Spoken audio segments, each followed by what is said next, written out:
یہ اٹیک کرنے سے پہلے. But anyways these are the things. Iran کے لیے بھی اتنا آسان نہیں ہوگا, اس لیے اس نے دیکھے, اس نے کاسٹ آف وار کی بات کی, ڈسٹرکشنز کی, پیمنٹس کی بات کی ہیں, اور انہوں نے اپنے اوپر سے پابندیاں اٹھانے کی بات کی. تو ابھی تو میکسیملسٹ ڈیمانڈز کے ساتھ آئے ہیں.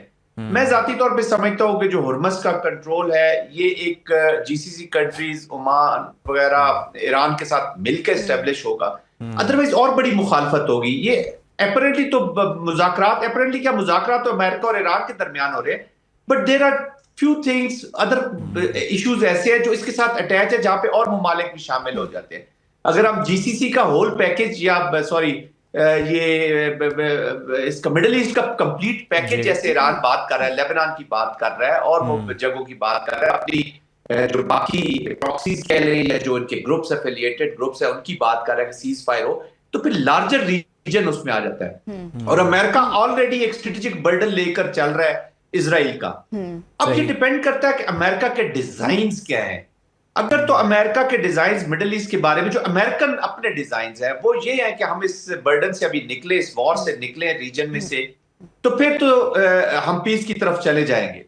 کیونکہ جو پاور پروجیکشن اسرائیل کرتا ہے وہ امریکہ کے سر پہ ہی کرتا ہے. ٹھیک ہے, اسرائیل بھی بہت طاقتور اس نے فوج کر لی ہے, لیکن اس کی بجٹنگ, اس کی فیڈنگ, سارا جو ہے وہ موسٹلی, اور ٹیسٹ اپروولز, پھر ڈپلومیٹک پولیٹیکل ویٹ اس میں ڈالتا ہے امریکہ. اگر امریکہ اپنے آپ کو ڈس ایسوسیٹ کرتا ہے اسرائیل کے ساتھ, تو پھر تو ہم بہت لارج پروٹریکٹڈ لانگ پیس کے لیے جا رہے ہیں. اگر ابھی تک امریکہ کے ڈیزائنز یہاں پہ آبجیکٹیوز کو سمجھتے ہیں کہ مکمل نہیں ہوئے, دین وی ہیو اے سچویشن.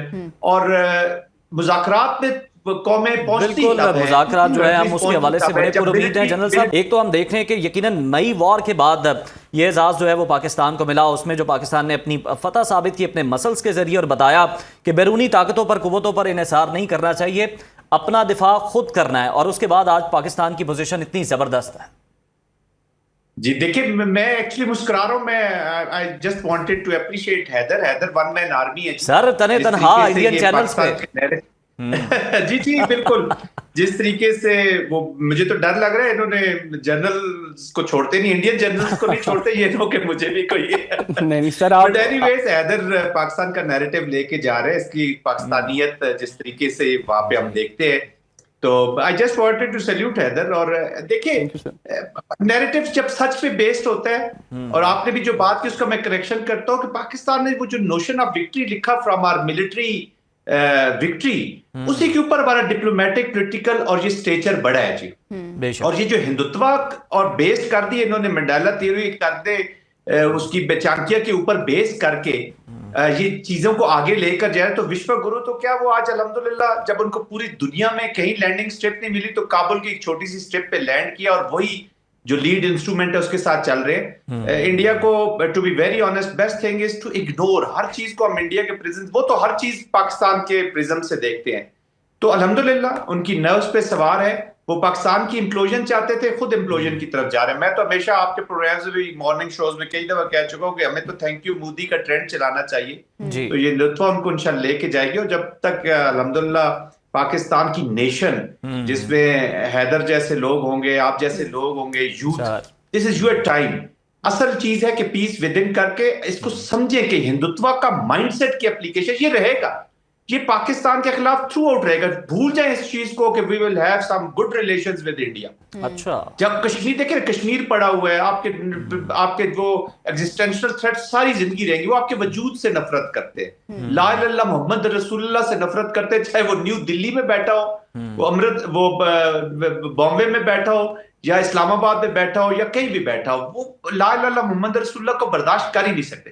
تو ہمیں ایز اے نیشن اپنے آپ کو اس طرح تیار کرنا ہوگا. اور سب سے بڑی تیاری جو ہے وہ مائنڈ سیٹ کی ہے, to understand the mind set of Hindutva. پھر یہ fake news, disinformation lab, media, cultural invasion, یہ مختلف طریقوں سے واٹر, اکنامکس ہم پہ حملے کرتے رہیں گے. لیکن ہمیں اپنی اسٹرینتھ رکھنی ہے, اور I think we are capable of handling them. ایسی کوئی بات نہیں. بالکل آپ صحیح کہہ رہے ہیں سر, کہ جس طرح سے ہندوستان میں جو مسلمان رہ رہے ہیں ان کی زندگی کیسی ہے اور ان پر کن پابندیوں کا وہ سامنا کرتے ہیں ہم سب کے سامنے ہے.